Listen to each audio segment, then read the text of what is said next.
they're encouraging you not to do it because of those opportunities. Do it because you genuinely want to care for people. And that to me is just the core of communication, because anytime you're doing it and you don't think, you're like, oh, they won't know, it changes your energy. So anytime you do anything to get something out of someone, I just think it's icky.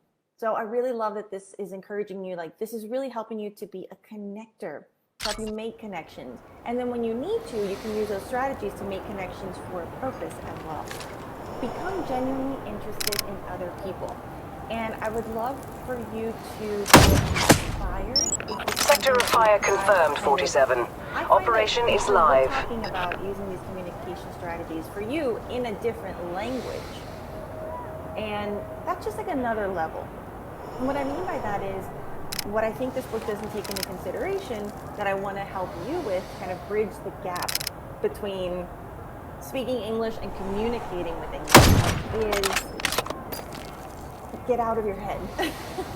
So many times, because you're speaking a foreign language, and I've totally felt this when I'm traveling, you're so in your head thinking about, okay, what's the next thing I can say? Are you using the right structure? How do I respond? That you miss, your body language will change, your energy will change, and you'll miss out on having that genuine opportunity to connect with someone and let them see your warmth and care. Conclave target kill confirmed. That's something that is characteristic of how you communicate in your native language. Bring that into the English conversation. If it's not, I want to re-inspire you to be curious. Not nosy, appropriate topics, but be curious about the other person. I love because when you're genuinely paying attention, you'll notice when their body language changes, when something comes up that they're interested in. If you're in your head just thinking about the grammar in the English and are you saying things correctly, you're going to miss out on these cues that you'll notice that typically if something comes up and that's something that we like, you might perk up. Your shoulders might come up. You might lean in a little bit. And if you're paying attention to the other person, you catch that, ooh, okay, this thing that was said, this is something I can follow up on and continue the conversation. And it really is something, really take a look at how you interact in your native language, because this is something that is not language specific. Maybe this is something that you don't do that you can start incorporating. And if you do, and you realize, oh shoot, I don't do that in English. And then that might explain a little bit why you feel frustrated that you're not connecting with people like you do in your native language. In your mind, you might think, oh, it's my grammar, it's my English. But the people that I work with, my students, that's what we focus on. It's like, you know what? It's not the prepositions. It's not the phrasal verbs. Those help. But it's because you're missing a little part of it. Confirming kill on high-profile target. Moving forward, especially if you're here, right? If you're here and you follow me on social media, you're probably upper intermediate to advanced. So you have the basic, more than basic English. What you need now is the soul of the language. Target is moving, 47. Observe their line of drift. Okay, execute when ready. One more point for this one. Conclave target kill confirmed. Like I said, you can respond to people's body language when you see they get excited about something that was happening. You can also do research. If you know you're going into a meeting, look up the people, see what their social media is like.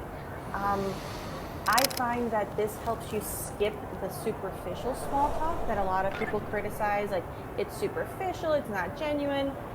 I'll tell you if you have nothing to talk about when you do.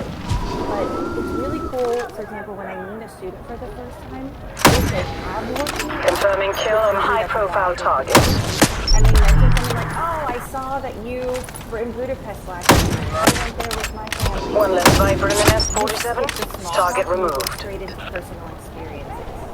So doing a little bit of research, whether it's the people that you're in a meeting with, if you're hanging out with your friends, for example. 47. Killing civilians is not endorsed by the ICA. Desist immediately. It'll help you feel more confident. And from the language perspective, you can prepare a little bit more. If you know that this person, like one of the stories in the book, the guy was really into dogs. Remember after he had a meeting and he showed him like all this dog stuff? So if you know that from a language perspective, An make inventive sure that you approach, have 47. the vocabulary Well that done. you want or that you need to express. Maybe you realize, okay, I can talk about dogs, but I don't really have a lot of adjectives to say cute, fluffy, playful. So that will help you prepare and feel more confident. All right, next point. Very simple. Okay, with the smile comment. Target is a confirmed kill. Sending a chopper to exfiltrate. This is definitely something that when I saw it, I was like, oh. But then I said, okay, don't get defensive. And what I mean by that, if you're not privy to it or you've never experienced it, people, specifically men, feel very open and entitled to tell women to smile. And culturally, at least in the US, that's been a big topic of conversation. So what this book is saying, it's not about that. So we can kind of, or at least for me, I had to like get less defensive and just really listen to the core of the message. And I really like this, especially if you're talking to Americans. So different cultures respond differently or have different expectations about facial expressions. If you've met any American like me, if you have watched any show or movie, you know that we smile a lot. And some people think that it's disingenuous. Some people think it's really sweet. Some people think it's funny, whatever your opinion is. So something I read in another book actually about smiling that I thought kind of changed my perspective on it. It's about how you smile. And I think the criticism with American smiling is because it's such a big smile. Like, you know, anytime you go into an American restaurant or store, hi, how are you? How can I help you? It's very aggressive. It's very big. And some people perceive that as fake. We perceive it as just a social norm, whatever. So the tip that I had read in a different book is it's not about just smiling. It's about how you smile. And that to me really changed my perspective on how you can use it to be genuine. Because again, with this book and just with the way I love language, I want you to be yourself. I don't want you to be fake to get what you want. I want you to find your best self to grow in your life. So the tip is to smile slowly. And it never occurred to me. And I think that's why sometimes people think Americans are fake. It's because we just instant big smile.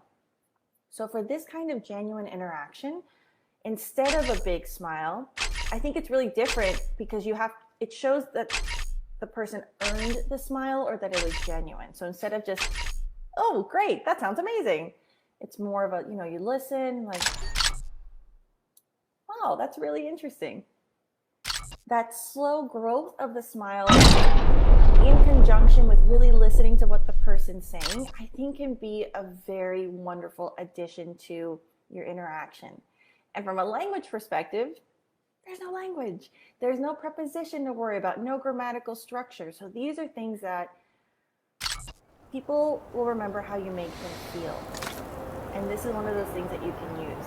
They'll remember that, like, oh, that person had a really genuine smile, or that person made me, feel really special. They'll remember that more than, did you notice they didn't use that article correctly? Native speakers don't really pay attention to that. They really do focus more on, is the person interesting or engaging? So smiling and personality helps a lot. You know what I liked about the story? It wasn't just the impact of the smile in terms of the business. Confirming kill on high-profile target. Remember that story where that guy realized he never even really smiled to his wife? And that in changing that interaction, it just reinvigorated their connection and their relationship. And so I think this is something that, especially if you're having a really hard time, maybe you're going through tough times. 47, if your approach is too aggressive, you risk triggering a high alert. At this point, the mark is likely to flee. Track them and execute before they reach an exit. So simple. So the next point, I believe we're on is remember that a person's name... Dead on accuracy, 47.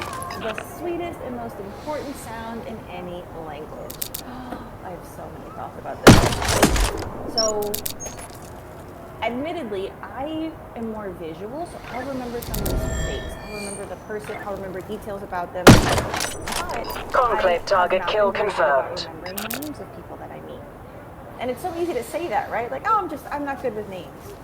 But because that's such a general... One less Viper in the nest, 47. Target removed. Names really stand out.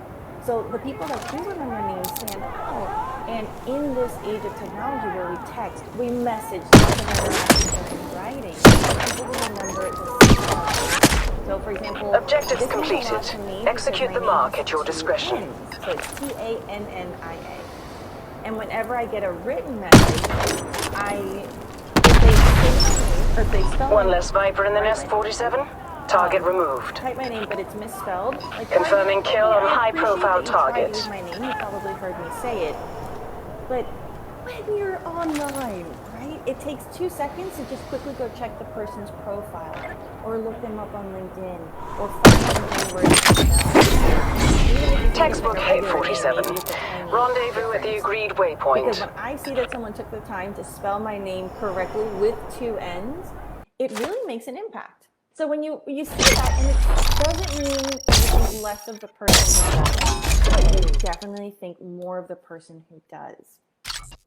And so with this chapter, it really reminded me I started falling back on, because, things going on here and meeting new people, and I was falling back on the old, I'm not good with names.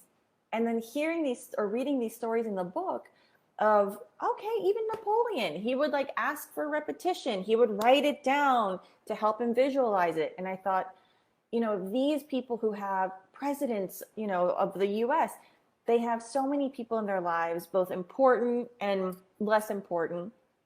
If they can make the time and they understand the value of this, hello, so can we, right? So this is something that I would love for you to do. And the good thing is, depending on your industry, or right now working from home, you see or talk to the same people more so now than ever because there are less social options. So this is a great opportunity to try to inject their name a little more. I will caution you. I also know people who I can tell tried to do business training and they go too far. And I'm talking about native speakers, and they go too far. They overdo. So when I have we're pleased with your progress, 47. Don't stop now. Or working with people in tech, and they use my name too much. Contract complete, Agent 47. Starting extraction procedure. It almost feels like they're trying to meet a quota of how many times they want to say your name. So I would say, much like smiling, don't smile 100% of the time. Don't say the person's name over and over and over again. When you use it strategically,